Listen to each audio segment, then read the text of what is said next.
El futuro es hoy. Impresionante con tu programa La medicina nuclear, la imagen molecular. Comenzamos.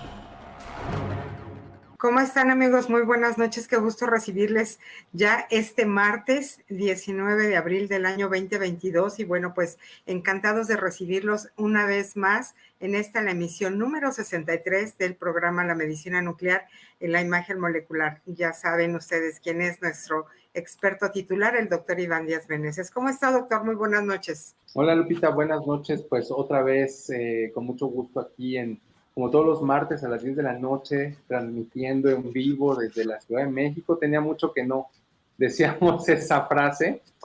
Y pues muy contento porque pues este programa pues es como una continuación, pero desde una perspectiva, una óptica diferente al programa que tuvimos la semana pasada, ¿no? Vamos a hablar de un tema afín o un tema relacionado en donde pues ya van a ver qué interesante tema, estimados escuchas.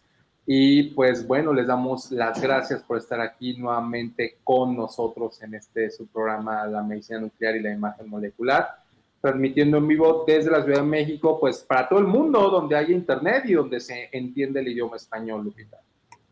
Así es, doctor, pues encantadísimos de estar con ustedes y bueno, pues hoy tenemos una gran cortesía, una empresa leonesa con un empresario de primera calidad, Alianza, y ellos son una parte fundamental para el crecimiento de la empresa mexicana, orientan en toda esta participación para poder establecerse en Estados Unidos. Muchas gracias, Alianza, por ser tan comprometido con los temas de salud. Gracias por acompañarnos este día tan especial para nosotros. Así es de que pues comenzamos la barra de la medicina educativa con ustedes un martes más. Ya saben que aquí pueden encontrar cualquier cantidad de temas y desde luego platicando con nuestro experto titular. Y bueno, un poco de la historia de los tumores neuroendocrinos. La somatostatina fue originalmente identificada por Clurich y colaboradores en 1968 y se caracteriza por Bresciu y colaboradores en 1973. La somatostatina se ha detectado en casi todos los órganos y sistemas terminales nerviosos y células glandulares especializadas en varios tamaños moleculares y actuando a través de diferentes tipos de receptores. Esta molécula es extremadamente versátil, funcionando como neurohormona, neurotransmisor y una hormona que puede actuar de manera autocrina y paracrina.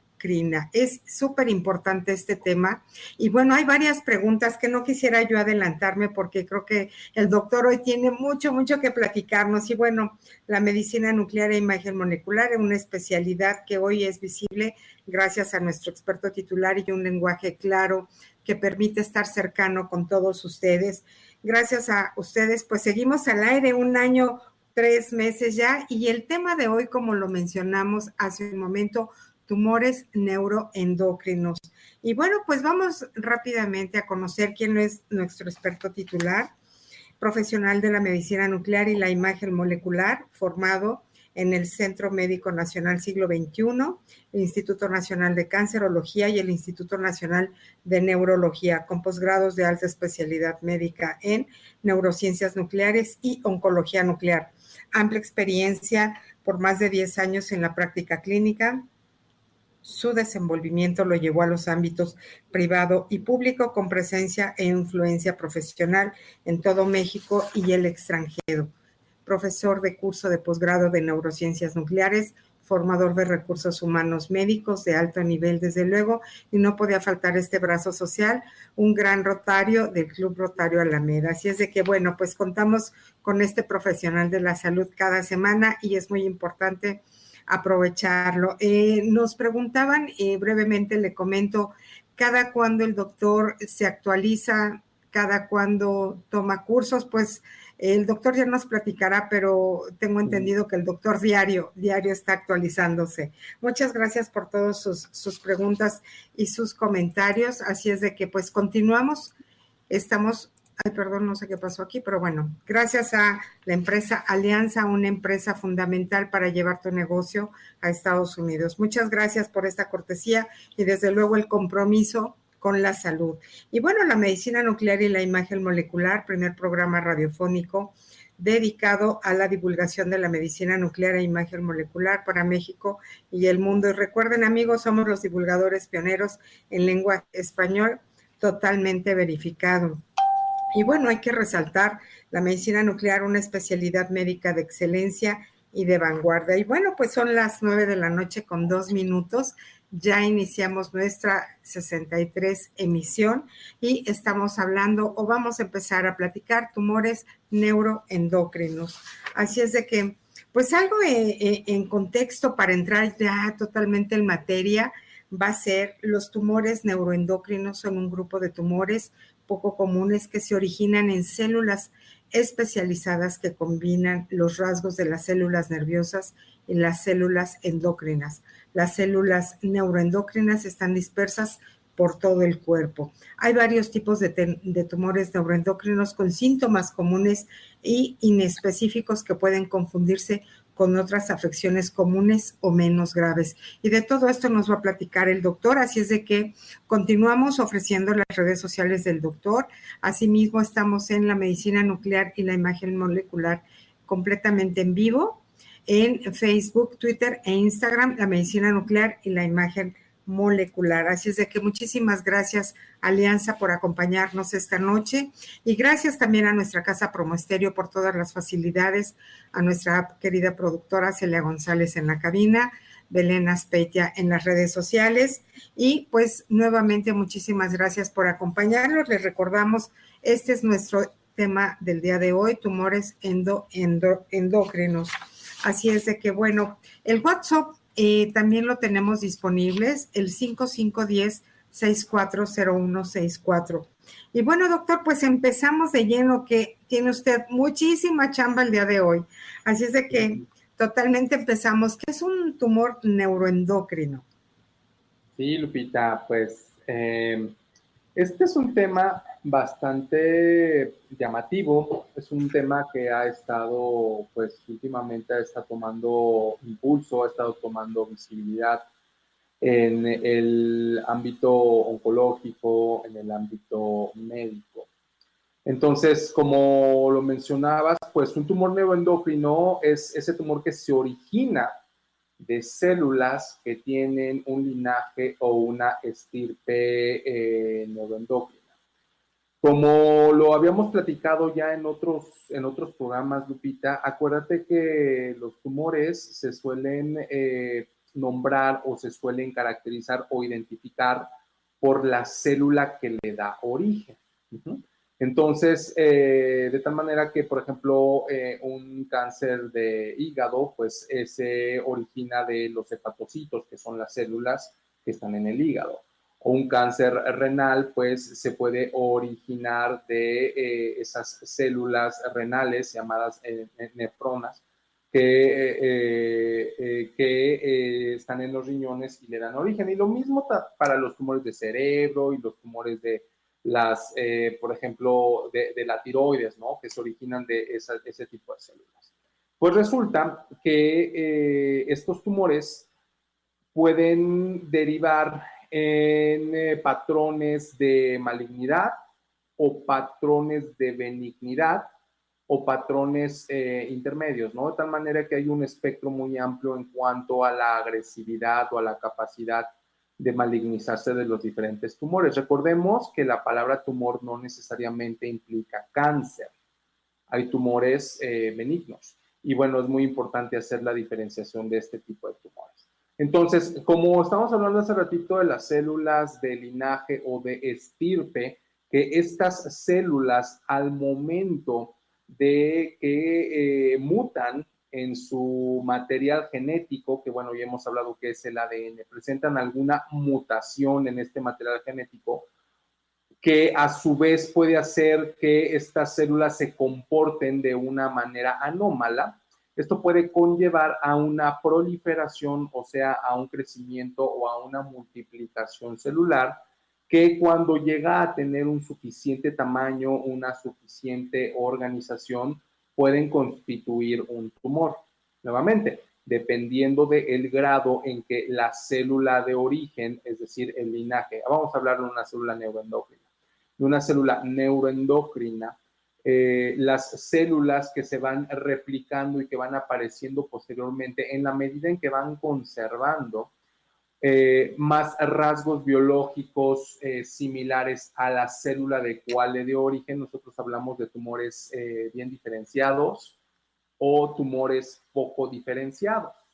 Un tumor poco diferenciado, quiero decir que este tipo de células que forman este tumor han ido perdiendo los rasgos biológicos que hacen que sea cada vez más difícil ubicarla o asignarle un origen celular, un linaje, pues, una estirpe celular. Y bueno, pues esto es importante, pues, porque siempre tenemos que saber de dónde se origina, ¿no? Porque, pues, como sabemos, hay diferentes tipos de tumores, perdón, de tratamientos para diferentes tipos de tumores. Es por eso que siempre es muy importante que ante una lesión tumoral se tomen biopsias. ¿Por qué? Pues porque es lo que nos permite a nosotros tener una evidencia muy clara de el origen tumoral celular de estos tumores. Y últimamente, pues, lo que se ha ido incorporando para ir teniendo una idea cada vez más precisa, evidencia cada vez más certera, pues es introducir estas imágenes moleculares que nos pueden hablar de rasgos biológicos distintivos de las diferentes masas tumorales. Aunque, bueno, es claro que la biopsia siempre va a ser un requisito indispensable antes de iniciar cualquier tratamiento oncológico, pero el obtener estas imágenes moleculares que nos hablen de este rasgo, pues nos permite a nosotros pues tener una mayor certeza con respecto a un diagnóstico, de tal manera que pues podemos hacer diagnósticos más precisos. Entonces te decía que sucede que los tumores neuroendocrinos, Lupita, tienen su origen en esas células neuroendocrinas que se sitúan en una transición entre una célula que tiene una capacidad endocrina, es decir, de sintetizar hormonas, esa es la definición de una célula endocrina que puede sintetizar hormonas, y una célula de origen neurogénico, es decir, que se origina o que tiene rasgos de las células que están originadas en el sistema nervioso central. Aquí hay que hacer una aclaración, no estamos hablando de neuronas. En el sistema nervioso central, o sea, en el cerebro, no solamente hay neuronas. Y hemos dicho que también hay células de la glía. Y estas células de la glía, bueno, pues también pueden tener estos rasgos celulares, ¿no? De tal manera que pues se engloban en el término de células neuroendocrinas. Y hace ratito tú hablabas de algo en el contexto editorial del programa, y hablaste de la somatostatina. Y el hecho de que tú hayas hablado de la somatostatina, bueno, pues no es casualidad. La somatostatina es una hormona y es un tema importante en este contexto de los tumores neuroendocrinos y en este contexto de la imagen molecular para tumores neuroendocrinos. Entonces, bueno, antes de pasar a lo de la somatostatina, pues vamos a recapitular un poquito. Es un tumor neuroendocrino, pues es un crecimiento neoplásico, es decir, de células que se están multiplicando, que se están dividiendo y que se están acumulando en una masa tumoral. Es un crecimiento que puede ser bien diferenciado o poco diferenciado. Pero siempre conservan esta estirpe o estos rasgos biológicos neuroendocrinos. Uno de los rasgos que tienen los tumores neuroendocrinos y que se ha visto que expresan casi la mayoría de los tumores que tienen este origen neuroendocrino, pues es la capacidad de expresar de manera incrementada receptores de, adivinen qué hormona, de somatostatina. Entonces, por eso la somatostatina es muy importante, porque la somatostatina es nuestro blanco molecular mediante el cual nosotros podemos visualizar tumores neuroendocrinos. La somatostatina tiene otra función importante, que es un blanco terapéutico, porque a muchos de estos pacientes, no a todos, pero a una proporción importante de pacientes, el tratamiento que se les da pues es un tratamiento con somatostatina, que es una hormona que se produce normalmente en nuestro cuerpo, que tiene como función pues inhibir la acción de otras hormonas sobre sus células blanco.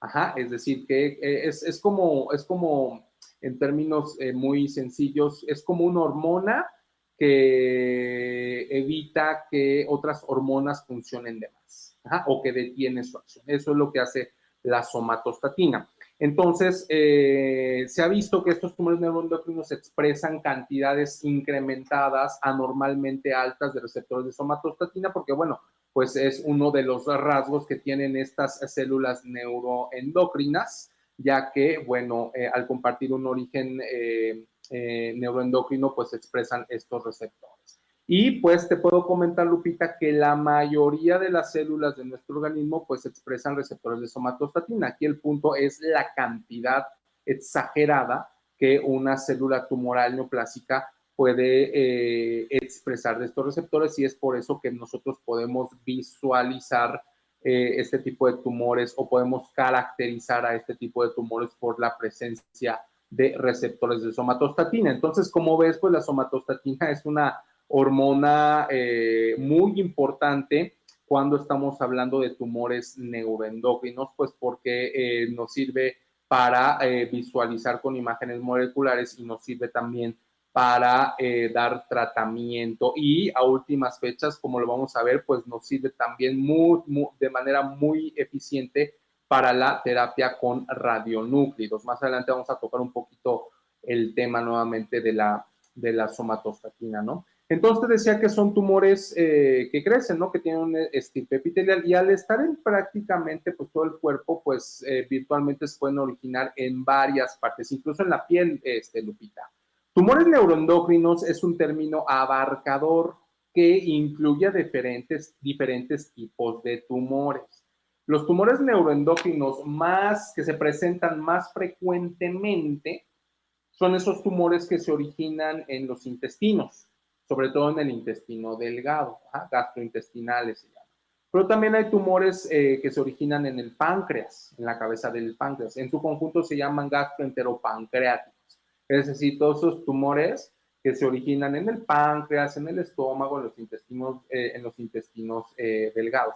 Pero también hay tumores neuroendocrinos que se pueden originar en los pulmones, o que se pueden originar en la piel, etcétera, Lupita. De tal manera que, por ejemplo, hay tumores neuroendocrinos que se originan en los ganglios nerviosos. Por ejemplo, los paragangliomas son un tipo de tumores neuroendocrinos, los teocromocitomas son tumores neuroendocrinos que están un poquito más volcados hacia la parte neuro, y, por ejemplo, los neuroendocrinos pancreato-gastroentéricos se vuelcan un poquito más hacia la parte endocrina. Pero todos en su conjunto son tumores neuroendocrinos. Y también están los tumores que expresan receptores de somatostatina. Por ejemplo, los meningiomas, Lupita, son tumores neuroendocrinos más volcados hacia la parte neuronal, porque pues las células de la meninge son células de estirpe neuronal. Entonces, como te digo, comparten este tipo de orígenes celulares, y pues son bastante, pues ya están empezando a tomar una bastante relevancia, y son bastante amplios, ¿no? Por ejemplo, los de la piel se originan de las células de Merkel, que son un tipo de receptores nerviosos que las personas, bueno, no las personas, los seres humanos tenemos, ¿no? Y son tumores neuroendocrinos. Entonces, hay que entender esto, que un tumor neuroendocrino es un tumor abarcador. Y los más frecuentes, nuevamente, Lupita, gastroenteropancreáticos. Pero fíjate que hay algo aquí muy interesante y que no quiero dejar de platicar de ello, Lupita. Fíjate que los tumores neuroendocrinos se consideran una enfermedad rara. Una enfermedad rara se caracteriza por una cuestión de prevalencia, es decir, cuántos enfermos hay por cierta cantidad de habitantes. Y en México, una enfermedad rara se caracteriza como esa enfermedad que se presenta únicamente en menos de 5 personas por cada 10,000 habitantes. Yo el otro día estaba haciendo un juego de la imaginación y estaba haciendo este ejercicio.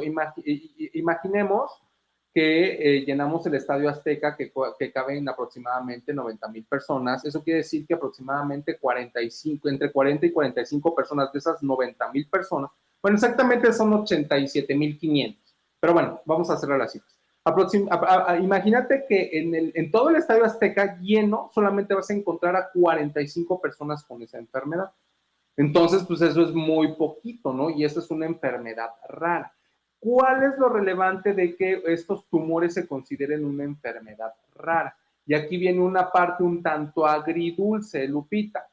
El hecho de que sea considerado una enfermedad rara que afecta a relativamente pocas personas hace que los presupuestos gubernamentales pues sean menos abocados a la investigación, a el desarrollo de diagnósticos, al desarrollo de tratamientos de este tipo de enfermedades. Porque pues bueno, finalmente pues son pocos pacientes. Esto no quiere decir que no sea importante la enfermedad, no quiere decir que estas personas no importen. Pero finalmente pues tampoco podemos negar que las asignaciones de los recursos se van dando por prioridades. Digamos que los tumores neuroendocrinos no son prioridad, por simplemente una cuestión estadística. Y esto, lamentablemente, pues también se puede trasladar a las cuestiones ya fuera de un ámbito gubernamental a un ámbito privado, en donde a la mejor a las empresas que se dedican a investigar o a generar investigación o tratamientos, pues como que no les resulta tan incentivante nuevamente asignar recursos para enfermedades que sufren pocas personas. Y te acabo de decir que los tumores neuroendocrinos son considerados enfermedades raras y hay enfermedades aún mucho más raras, es decir, donde hay menos personas que se enferman que los tumores neuroendocrinos. Y fíjate que esto explica en parte por qué durante mucho tiempo no había aparecido un tratamiento realmente innovador para este tipo de personas, de pacientes. Y ahora pues ya ha aparecido y vino desde el lado de la medicina nuclear y la imagen molecular, potenciando un tratamiento o una forma de tratamiento que ya existe, pero que no había o que no se había considerado como óptima, porque había muchos pacientes que pues finalmente el tratamiento endocrino les era útil, pero finalmente pues no era como que un tratamiento que les garantizara un ganar la lucha a la enfermedad. Y ahora pues las cosas han cambiado de la mano de la medicina nuclear y la imagen molecular, que es algo que nos da mucho, mucho gusto. Entonces te decía, este tipo de tumores pues no son frecuentes y se considera una enfermedad rara. Quizá ahora con los avances, y aquí esto es algo muy importante, con los avances en la detección, quizá estos tumores puedan llegar a ser más reconocidos y quizá puedan salir de esa clasificación de enfermedades raras, ¿no? Es algo que quizá vamos a conocer en el futuro. Pero bueno, aparte de lo que te decía de la parte socioeconómica, aquí viene otra parte también importante. Los tumores neuroendocrinos son tumores que suelen, como muchas enfermedades, suelen no dar síntomas característicos. Nuevamente, como te decía, una parte importante de la medicina es que hay muchas manifestaciones, hay muchos signos, hay muchos síntomas que se pueden presentar. Y una parte muy importante en cuanto a diagnósticos es que pues nosotros los médicos tengamos la evidencia o tengamos la certeza de cuál es la génesis, cuál es la causa que subyace a los signos y a los síntomas que un paciente está manifestando. Es decir, que podamos explicar por qué el paciente hace lo que hace. Porque, te repito, al ser síntomas un tanto inespecíficos y sobre todo en etapa temprana, inespecífico quiere decir que puede ser causado por algo muy grave o por algo que a lo mejor es transitorio y se quita sin dejar secuelas. Eso quiere decir inespecífico para que lo entendamos de una manera operacional. Entonces, el problema de estos síntomas inespecíficos es que pues al principio pues no suelen llamar mucho la atención y generalmente pues se tiende a pensar de que pues no es una causa grave, ¿no? Porque pues, finalmente a lo mejor los pacientes ya han experimentado estos síntomas, ya han experimentado estas molestias, ¿no? Síntomas como ¿qué? Pues como diarrea, síntomas como que, como gastritis, como distensión abdominal, como dolores de cabeza, como palpitaciones, como una sensación de malestar general, como una sensación de irritabilidad. O sea, hay muchas cuestiones que te pueden dar este tipo de síntomas. Y a veces no se presentan como en un conjunto, a veces se presentan aisladas o a veces no tienen una causa característica franca. Y entrando, bueno, al punto, por ejemplo, de los gastroenteropancreáticos, pues eso suele ser, o sea, una molestia en el abdomen, una alteración en el hábito intestinal, por ejemplo, o como te decía, palpitaciones, o a veces hay pacientes que se quejan de como bochornos, como de es que tengo intolerancia al calor, es que de repente me da el bochorno, es que de repente se me baja el azúcar y me desmayo. Entonces, hagan de cuenta que pues estos síntomas, pues sí, suelen ser un tanto inespecíficos, pero el problema de esto es que al no tener un diagnóstico temprano, y obviamente, amigos, se han de imaginar que este tipo de tumores pues no tienen un protocolo de screening, como si lo tiene mama, como si lo tiene colon, como si lo tiene pulmón, como si lo tiene cervicouterino y como me está faltando uno, pero son 5 los que tienen un protocolo de screening. Entonces, bueno, ya me acordaré de otro. No tiene un protocolo de screening, es decir, que no se le puede decir a los pacientes, oigan, cuando cumplan ustedes determinada edad, váyanse a hacer un estudio para que veamos si tiene usted la enfermedad o no.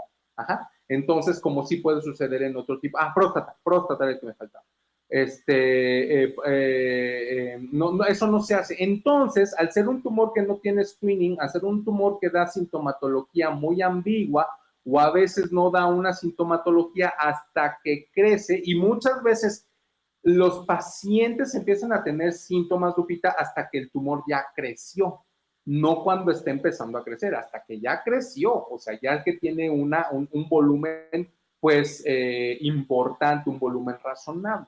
Pero no solamente eso, Lupita, los tumores crecen y a veces pues estos tumores es muy trágico, es muy tremendo, pues crecen y pues hacen lo que hacen los tumores, pues metastatizan, ¿no? Los tumores que tienen cierto grado de malignidad. Un tumor bien diferenciado sigue siendo un tumor maligno.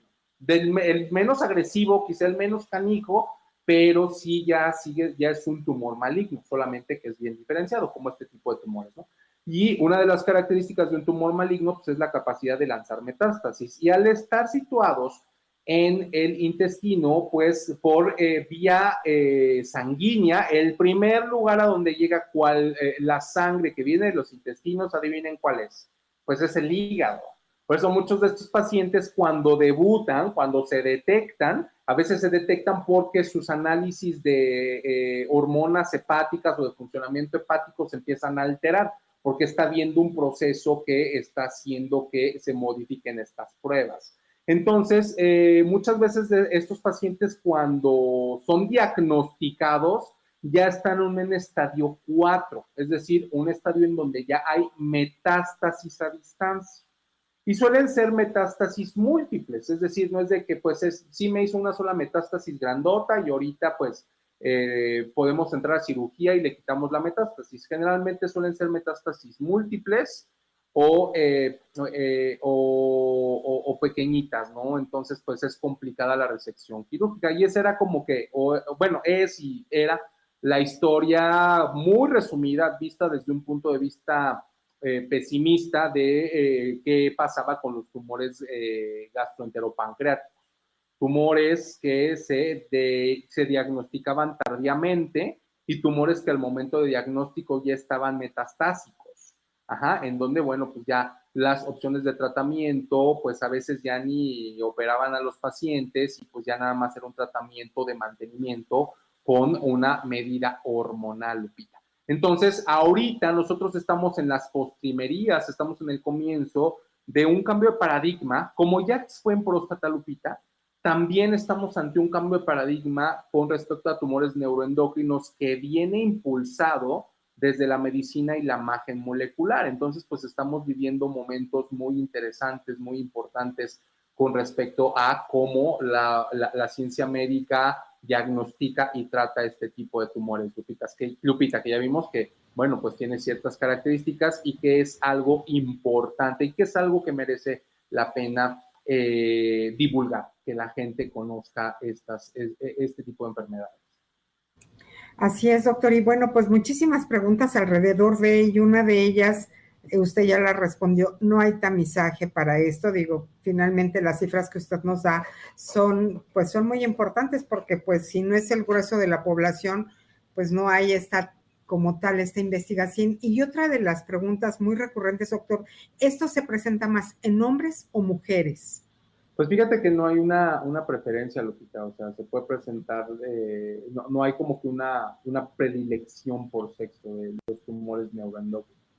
Ok, perfecto. Pues muchísimas gracias y continuamos. Muchísimas gracias a toda la gente que ve al doctor. Saludos desde México, Latinoamérica, Estados Unidos y Europa, aunque ellos tienen otro horario, pero siempre seguros de que ven los podcasts y el webcam. Así es de que muchísimas gracias. Pues celebrando los días mundiales en este mes de abril, la hemofilia, Día Mundial de la Marihuana, Día de la Madre Tierra, la meningitis, que es otro de los temas que traen consecuencias importantes que ha quedado en el tintero, doctor. Pronto yo creo que lo vamos a retomar. Día del Animal de Laboratorio. Esto pertenece a un área de los hospitales que, no me acuerdo cómo la llaman, pero bueno, se me olvidó.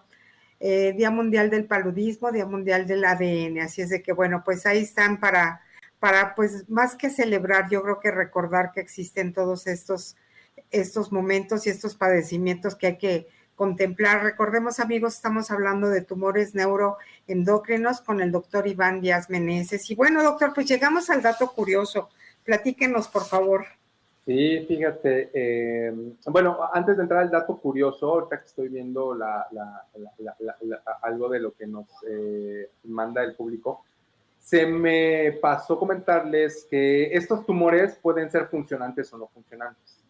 Es decir, que pueden o no secretar hormonas o secretar sustancias que tienen actividad biológica y bueno, eso puede hacer que, como lo mencionaba, no se confundan con algún otro tipo de enfermedad. Eso es bastante importante, ¿no? Obviamente los que suelen pasar más desapercibidos pues son los que no son funcionantes, es decir, los que no tienen la capacidad de secretar, por ejemplo, insulina o no tienen capacidad de secretar gastrina, ¿no? Por ejemplo, un tumor que secreta gastrina pues, puede provocar gastritis, ¿no? Pero, pues, como les decía, aquí lo importante es ver la causa de, porque no es lo mismo que uno tenga gastritis por comer mucha salsa, por decirlo, o porque tenga un tumor neuroendocrino, ¿no? O sea, pues es importante entender, ¿no? La importancia del diagnóstico. Entonces, pues sí, como dato curioso, fíjate que se ha adoptado para los tumores neuroendocrinos su símbolo, la cebra, ¿no? Y esto pues viene de una anécdota que, bueno, se cuenta, ¿no? Que un investigador muy importante con respecto a los tumores neuroendocrinos, haciendo mención de un proverbio que decía de que si oyes cascos, pues piensa que pueden ser caballos o piensa en caballos, ¿no? Eso como aquí en nuestro México de, bueno, a ver, si tiene pico y si tiene patas, si tiene plumas, y pues es un pato, por decirlo así, ¿no? Más o menos algo similar. Pero haciendo, bueno, con respecto al contexto de esta anécdota, pues estudioso, científico, pues obviamente que conocía ese proverbio de que, bueno, pues la explicación más obvia generalmente, pues es la acertada, pero pues aquí hay que hacer una acotación, ¿no? En tumores neuroendocrinos, pues sí, o sea, si oyes cascos, pues piensa en caballos, pero también cabe la posibilidad de que sean cebras. Entonces, eso, pues, porque las cebras se parecen mucho a los caballos, ¿no? Entonces, y sobre todo, pues también tienen cascos, y si nosotros nos apartamos de nuestra capacidad de ver y solamente confiamos en nuestra capacidad de escuchar, pues al oír cascos, bueno, pues, sí pueden ser caballos, pero también pueden ser cebras, ¿no? Entonces, ese término, pues como que la comunidad internacional lo arropó, como que le gustó, y es por eso que la cebra es el símbolo de los tumores neuroendocrinos, ¿no? Porque pues una cebra se puede confundir como un caballo, así como un tumor neuroendocrino, pero la cebra pues suele camuflajearse por sus rayas y bueno, pues la cebra suele ser más indómita que un caballo. De hecho, no sé si alguna vez se han preguntado por qué los seres humanos domesticamos a los caballos y a las cebras no. Pues porque las cebras son animales muy nerviosos, son animales indómitos y por eso los seres humanos no domesticamos cebras. Entonces, pues, y caballos sí. Las cebras se dañan a ellas mismas cuando tú las tienes en cautiverio, o sea, es complicado domesticarlas. Y pues algo similar sucede con un tumor neuroendocrino, ¿no? Es un tumor que se camuflajea, que es un tumor que aparentemente no tiene gran potencial devastador, por decirlo de una manera, porque muchos de estos tumores neuroendocrinos son bien diferenciados, pero si son indómitos, pues mandan metástasis, crecen, a veces ya no se pueden quitar y a veces ya no se pueden curar estos tumores, ¿no? Entonces, ese es el dato curioso, ¿no? El que el signo de los tumores neuroendocrinos sea la cebra. E incluso, pues hay una alusión, ¿no? A la cebra en la imagen de nuestros estimados amigos de Nets México, que es un grupo de personas bien intencionadas que quieren visibilizar el problema de los tumores neuroendocrinos en México, Lupita. Así es, doctor, y justo ahorita vamos para allá porque nos preguntaban si existe alguna organización que Claro. pueda apoyar a este tipo de pacientes. Ahorita vamos para allá. Mientras tanto, les anunciamos, la semana pasada quedaron varios pendientes. Les recordamos el WhatsApp 5510-6401-64. Nosotros con muchísimo gusto los enlazamos con el doctor y su equipo de trabajo para que les informen sobre los diversos estudios que el doctor puede recomendarles de medicina nuclear. No necesariamente tienen que venir hasta la Ciudad de México. Si usted vive en el norte, centro o sur del país, el doctor les da toda la información necesaria. Así es de que no se preocupen. Y pues continuamos porque es muy importante que ustedes sepan que aquí se les da esta clase de información y si no, pues siempre habrá una respuesta para cada una de sus dudas. Muchas gracias por acompañarnos. Alianza, gracias por ese compromiso de acompañarnos el día de hoy y desde luego con la salud de todo México. Muchas gracias. Una empresa totalmente profesional desde León, Guanajuato. Y bueno, recuerden, estamos hablando de los tumores neuroendocrinos, sumamente interesante que bueno, alrededor de todo esto surgen muchas dudas y a la vez un reclamo, pero un reclamo que finalmente nos hace comprender y estar en una conciencia importante. ¿Por qué no existe esa investigación o por qué no existe un tamizaje? Que bueno, pues esto lo ponemos en el tintero nada más. El doctor es un conocedor especialista de la salud que nos permite conocer más de este diagnóstico. Y bueno, pues nuestra segunda pregunta, ¿cómo la medicina nuclear y la imagen molecular ha ayudado a mejorar la atención de estos pacientes?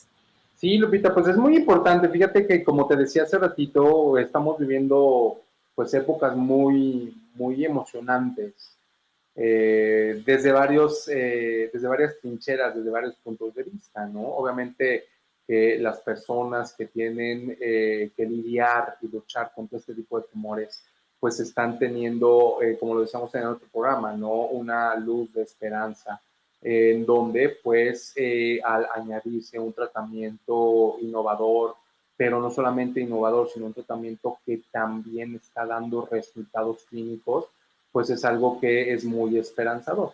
Y desde el punto de vista de la medicina nuclear y la imagen molecular, bueno, pues también es muy emocionante, ¿no? El hecho de que mediante el uso pacífico de los derivados de las actividades nucleares de los seres humanos en la forma de radiotrazadores o de radionúcleos terapéuticos, pues nos está permitiendo a esta especialidad médica pues ser más conocida, de tener un nuevo impulso, de tener un nuevo brío, ¿no?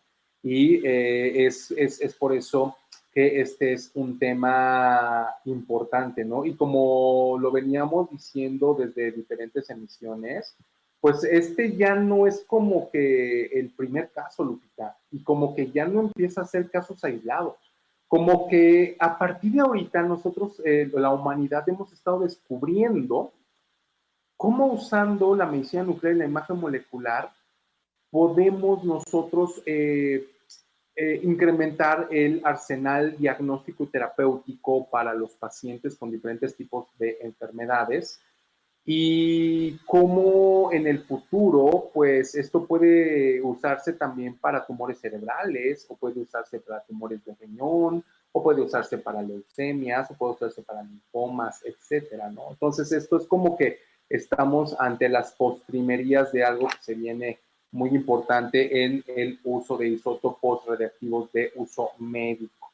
Y por supuesto que pues desde esta parte de nosotros, desde la especialidad de la medicina nuclear y la imagen molecular, pues estamos muy emocionados, estamos con la mejor disposición y ganas de que toda la gente conozca este tipo de tratamientos. Al día de hoy no son baratos, porque pues, no, es cierto, no son baratos.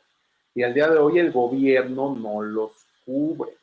Pero bueno, créanos que estamos haciendo un esfuerzo muy importante desde la sociedad civil, desde la labor filantrópica, por ejemplo, desde la cuestión de los rotarios, desde la labor profesional y desde la labor de impulsar la accesibilidad y la disponibilidad de parte del colectivo Medicina Nuclear y mía en particular. Estamos haciendo muchos esfuerzos para que estas cosas vayan revirtiendo poco a poco.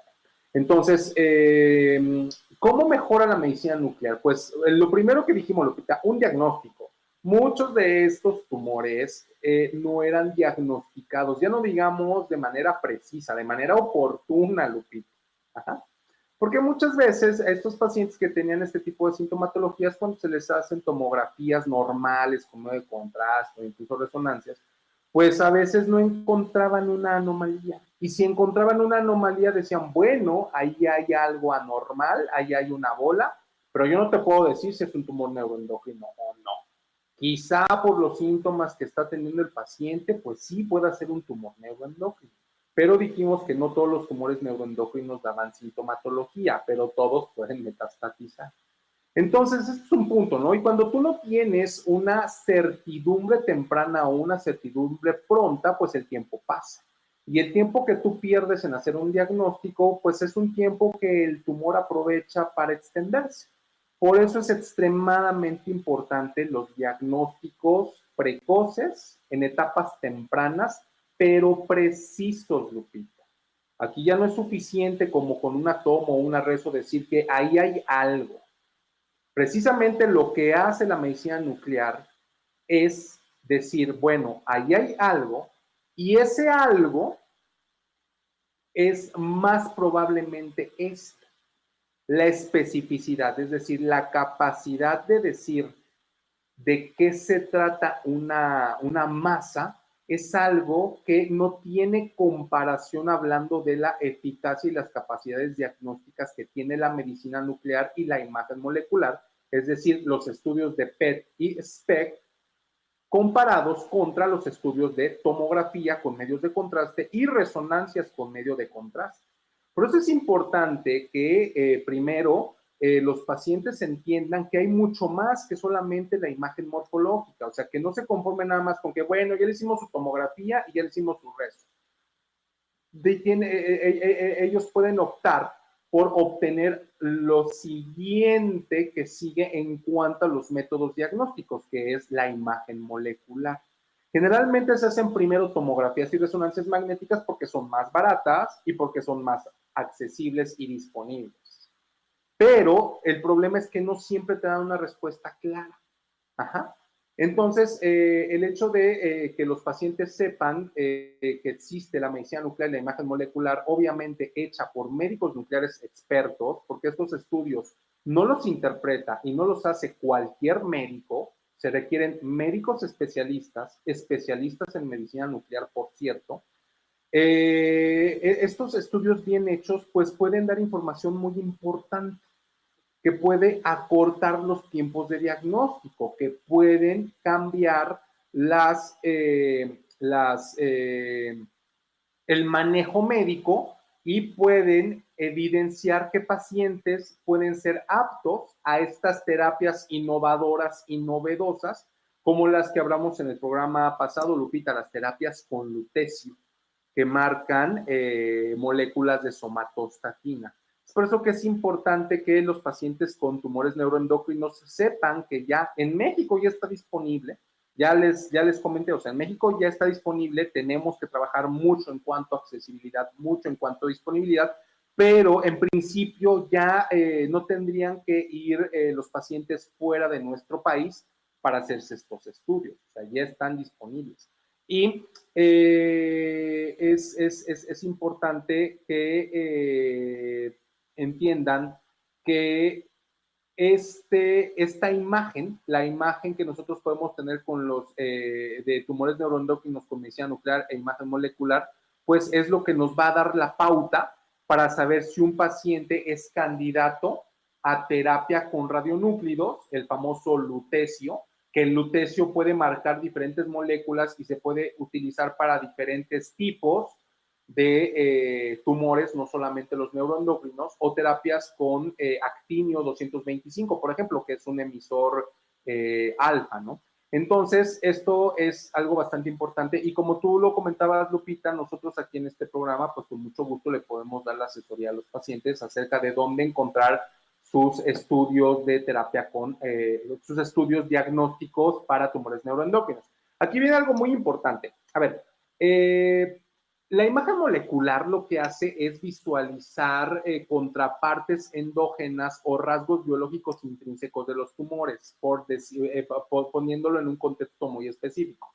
Ya hablamos que el rasgo que nosotros visualizamos y que suele estar incrementado en tumores neuroendocrinos son los receptores de somatostatina. Entonces, lo que hacemos, y aquí, fíjate, me va a servir para explicar de una manera muy didáctica lo que es un radiotrazador y por qué es diferente a un medio de contraste. Por favor, no confundan los radiotrazadores con los medios de contraste, no son lo mismo. Entonces,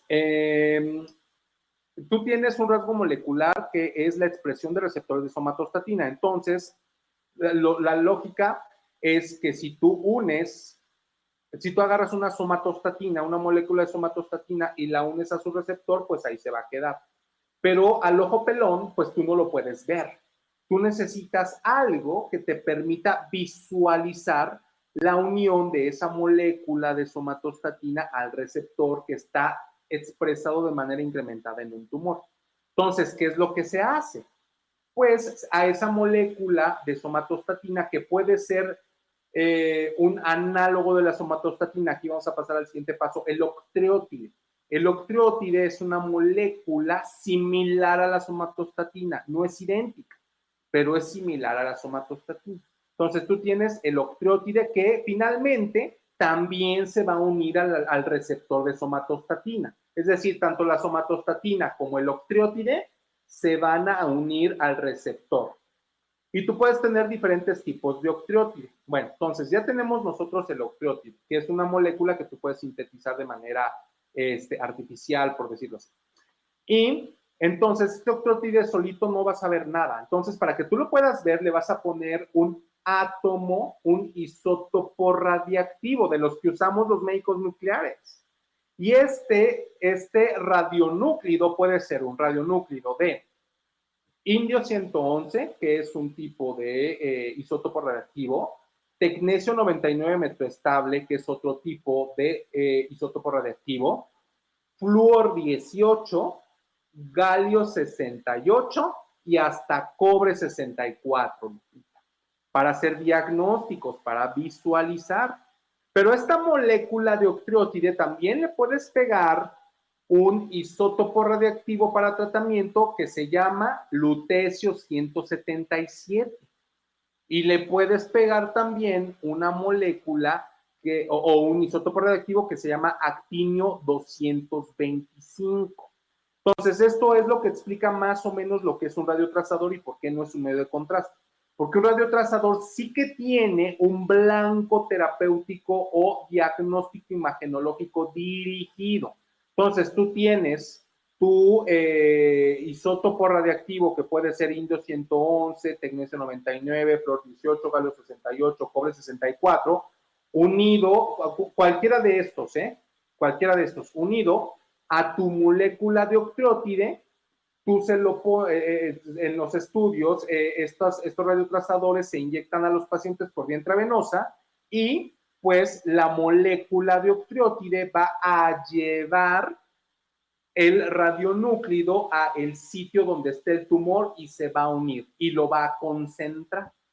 Y entonces el hecho de que tú veas una masa o una lesión en el hígado que tenga concentración de radiotrazador te indica que esa masa o esa lesión está sobreexpresando receptores de somatostatina, que es un rasgo biológico de los tumores neuroendocrinos, que se encuentran en el páncreas, en el intestino, en el hígado, en la suprarrenal, en los ganglios nerviosos, en los meningiomas, en los tumores neuroendocrinos de la piel, etc.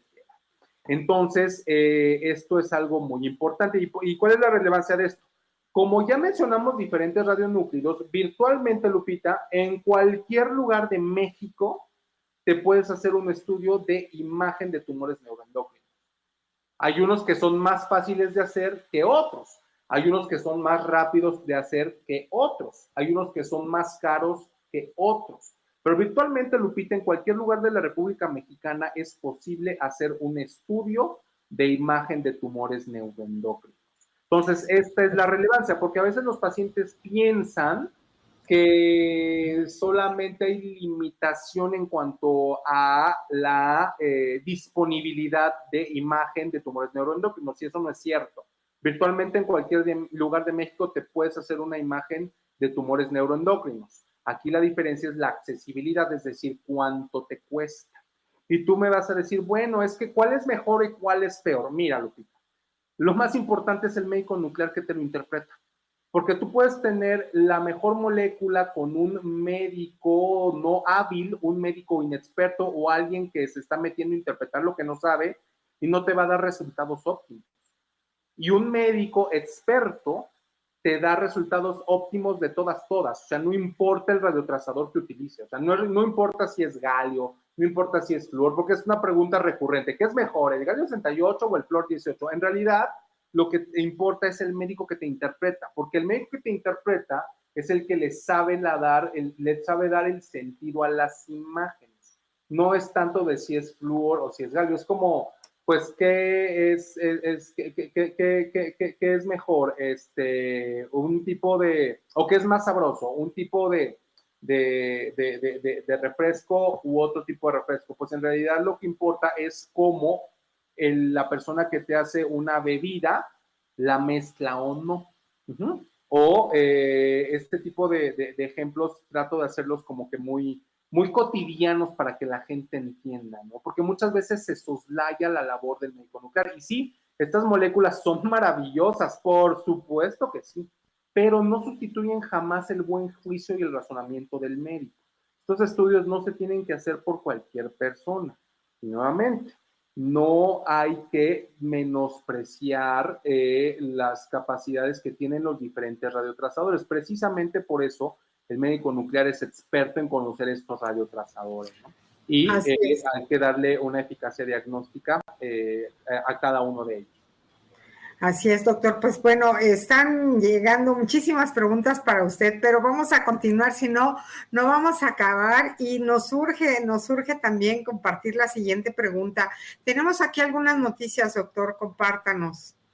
Sí, pues ya alguien preguntaba, ¿no? ¿Qué tanto nos actualizamos? Pues esto de ser médico, pues es un aprendizaje constante, ¿no? Y por ejemplo, yo suelo, pues obviamente tener mis horas de lectura todos los días, pero bueno, también la práctica y estar viendo pacientes todos los días, pues es un ejercicio, ¿no?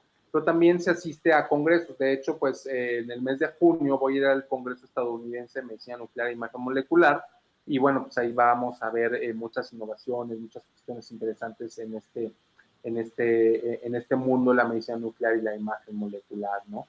ya les estaré contando pues qué cosas nuevas, qué cosas interesantes vimos por allá. Y otra cuestión interesante es que pues estamos muy contentos, ¿no? De empezar a tener esta vinculación con estos grupos de apoyo a pacientes como es NETS, o sea, Tumores Neuroendocrinos México, que es un grupo que está haciendo una labor muy importante para divulgar, para desinvisibilizar este tipo de cuestiones. Y una de las cosas que nosotros hemos visto, porque ya hemos tenido la oportunidad de interactuar, es que, fíjate, Lupita, las personas son bien intencionadas y investigan y tienen esa hambre de conocimiento.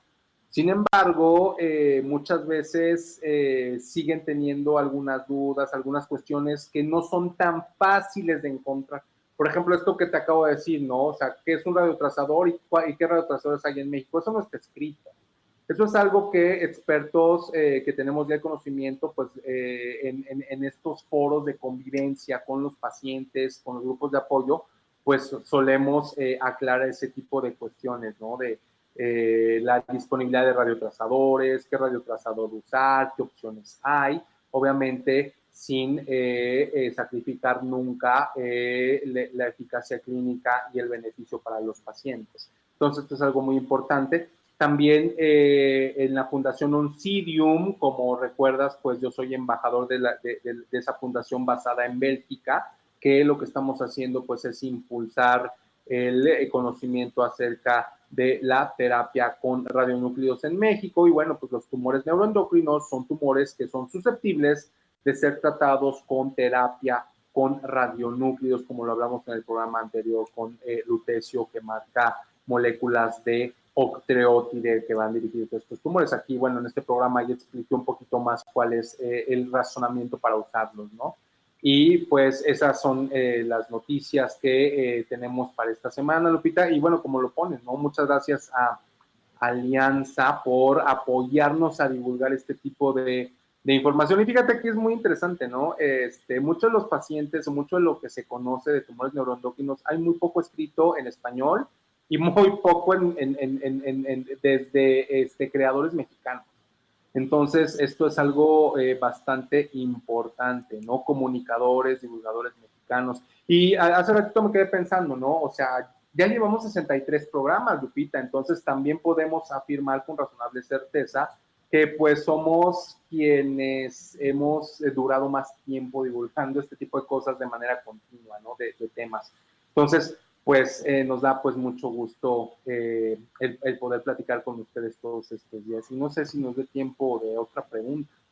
Pues prácticamente era la disponibilidad y el acceso a México. Y algo que decían, bueno, efectivamente creo que estos estudios se pueden hacer fuera de México, pero no todos tienen el acceso y principalmente la certeza de la medicina nuclear, que es algo muy importante. Aquí pasa algo. Sí, estamos 2 minutos, doctor, pero adelante. Sí, aquí pasa algo muy interesante, Lupita. Finalmente, el hecho de que uno prefiera uno u otro radiotrazador muchas veces obedece a cuestiones un tanto sesgadas. No quiero decir mentirosas, porque no es mentiroso, pero siempre hay un sesgo. Entonces, cuando uno lo ve de una manera más objetiva y sobrepesa las cuestiones, y bueno, esos sesgos pues sí pueden angustiar a los pacientes, porque obviamente todo mundo quiere hacerse el mejor estudio. Pero también es cierto que hay una situación en México en donde ningún paciente debería de quedarse sin acceso a imagen de tumores neuroendocrinos por desconocimiento. Para eso está este programa, Lupita, y nosotros con mucho gusto les asesoramos en cuanto a las condiciones de acceso y disponibilidad en todo el territorio mexicano. Que finalmente muchas veces la gente se sitúa en su ciudad, va y pregunta, pero aquí no lo hacen. Entonces, bueno, estamos completamente abiertos y decía que la semana pasada se quedaron con algunas dudas, nos hicieron favor de llamarnos, finalmente los enviamos con el equipo del doctor. Entonces, bueno, precios, ciudades, tipo de estudios, todo eso, el equipo del doctor nos hace el enorme favor de orientarnos, que eso es muy importante, pero no se queden con nada.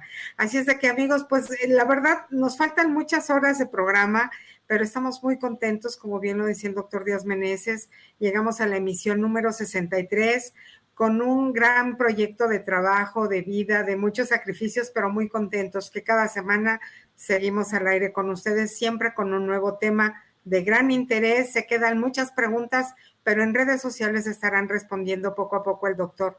Doctor, pues prácticamente nos vamos. Hoy estuvo platicando el doctor con todos ustedes, tumores neuroendocrinos. Pues muchas gracias a todos por habernos escuchado. Nos vemos la siguiente semana. Así es, el doctor Díaz Meneses con ustedes, médico nuclear. Y bueno, pues la próxima semana tendremos un gran programa como todos.